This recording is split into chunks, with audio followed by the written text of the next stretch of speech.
ஆண்டின் பொதுக்காலம் 11வது வாரம் புதன்கிழமை.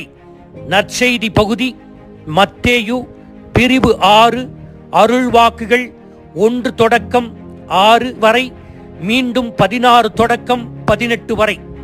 இயேசுவின் மலைப்பொழிவிலிருந்து எடுக்கப்பட்ட இன்றைய நற்செய்தி நம்மை 3 காரியங்களை செய்ய அழைக்கிறது: இறைவேண்டல், நோன்பு, தர்மம் செய்தல்.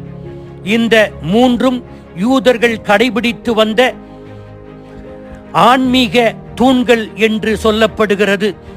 இன்று நாம் இறைவேண்டலை நம்முடைய தியானத்திற்கு எடுத்துக்கொள்வோம். இறைவேண்டல் மனிதனின் பொதுவான மற்றும் மிகவும் பிரபல்யமான அன்றாட செயல்பாடு. கடவுள் நம்பிக்கை இல்லாதவர்கள் கூட இறைவேண்டல்கள் செய்கிறார்கள் என்று ஆய்வுகள் தெரிவிக்கின்றன. இறைவேண்டல் என்றால் என்ன? இறைவேண்டல் என்பது கடவுளுக்கும் மனிதனுக்கும் இடையேயான இருவழி உறவு. மனிதன் கடவுளிடம் பேச வேண்டும், அதே சமயத்தில் செவிசாய்க்கவும் வேண்டும். சாதாரணமாக சொல்ல வேண்டுமென்றால், ஒரு குழந்தை தனது தந்தையிடம் நம்பிக்கையோடும் இயல்பாகவும் பேசுவது போல நாம் இறைவேண்டலில் தந்தை கடவுளிடம் அந்யோன்யமாக பேச வேண்டும். இறைவேண்டலுக்கு முன்னுதாரணமாக இருக்கின்றவர் வேறு யாருமல்ல, நம்முடைய ஆண்டவர் இயேசு கிறிஸ்துதான். இயேசுவினுடைய வாழ்வு முழுவதும் இறைவேண்டலால் நிரம்பி இருந்தது என்று சொன்னால் அது மிகையாகாது. இயேசுவே ஒவ்வொரு நாளும் ஜெபித்தார் என்றால் நாமும் ஒவ்வொரு நாளும் ஜெபிக்க கடமைப்பட்டிருக்கிறோம். அதிகாலையில் எழுந்து ஜெபித்தார், பயணங்களின் போது ஜெபித்தார், முக்கிய முடிவுகள் எடுப்பதற்கு முன்னால் ஜெபித்தார், தந்தையிடம் உரையாடுவதற்கு தனிமையான இடங்களுக்கு சென்று ஜெபித்தார். ஒரு நண்பர் இறைவேண்டல் என்றால் என்ன என்று இப்படி அழகாக வரையறுக்கிறார்: Prayer is a declaration of dependence.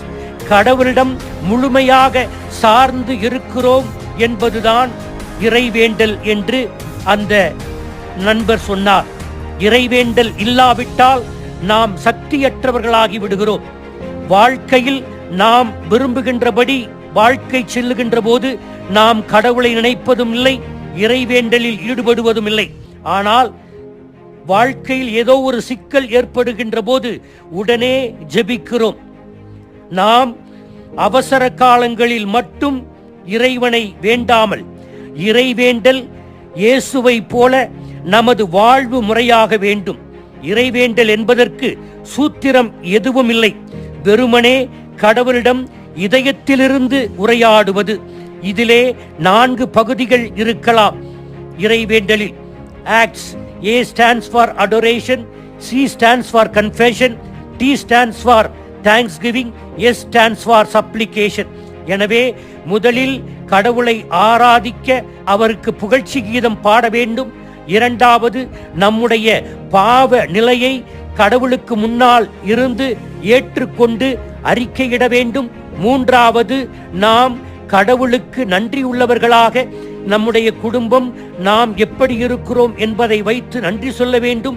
நான்காவது, நம்பிக்கையாளர் மன்றாட்டு, நமக்காக, நம் குடும்பத்திற்காக, பிறருக்காக, அன்பியத்திற்காக, பங்கிற்காக, இப்படி உலகத்திற்காக நாம் ஜெபிக்க வேண்டும்.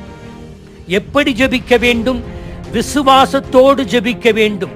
இயேசு கற்றுக் கொடுக்கின்ற ஜெபத்தினுடைய இன்னொரு கூறு மன்னிக்கும் மனப்பான்மையோடு எப்பொழுதும் வேண்ட வேண்டும். எல்லா வேறுபாடுகளையும் நாம் ஏற்று ஒப்புரவாக வேண்டும் என்பது இறைவேண்டல் நமக்கு விளைவிக்கின்ற ஒன்று. அதோடு நம்முடைய இறைவேண்டல் தொடர்ச்சியாக இருக்க வேண்டும், விடாமுயற்சியுடன் இருக்க வேண்டும். எளிதில் கிடைக்காவிட்டால் நாம் எளிதில் உடனே கடவுளை பற்றி வேறு விதமாக பேசுகிறோம். கடவுள் நாம் சொல்வதை உடனே கேட்காவிட்டால் நாம் ஜெபத்திலிருந்து அப்படியே விட்டு விடுகிறோம். தொடர்ச்சியான மனப்பான்மை நம்மிடம் இருப்பதில்லை. ஆனால் நாம் தொடர்ந்து ஜெபிக்க வேண்டும். அகஸ்தீனார் கூறுகிறார், நம் இதயங்கள் விசாலமாக வேண்டும் என்பதற்காக கடவுள் அப்படி விரும்புவதால் தான் சில சமயங்களில் நாம் விரும்புவதை கொடுக்க கால தாமதம் படுத்துகிறார் என்று கூறுகிறார். இறுதியாக நமது இறைவேண்டல் இயேசுவின் பெயரில் இருக்க வேண்டும். இயேசு வாழ்ந்தபோது சீடர்கள், நம்மை சாராதவர்கள் உம் பெயரை சொல்லி வேண்டி பேய்களை ஓட்டுகிறார்கள் என்று சொன்னபோது இயேசு, அவர்கள் நல்லதை தான் செய்கிறார்கள், என் பெயரால் கேட்கிறார்கள் என்று அவர்களை எதுவும் செய்ய வேண்டாம் என்று சொல்லுகிறார். எனவே இயேசுவின் பெயரால் யார் ஜெபித்தாலும் அது கட்டாயமாக அவர்களுக்கு அருளப்படும். இப்படி நம்முடைய ஜெப வாழ்வு இருக்க நாம் வேண்டுவோம். ஆமீன்.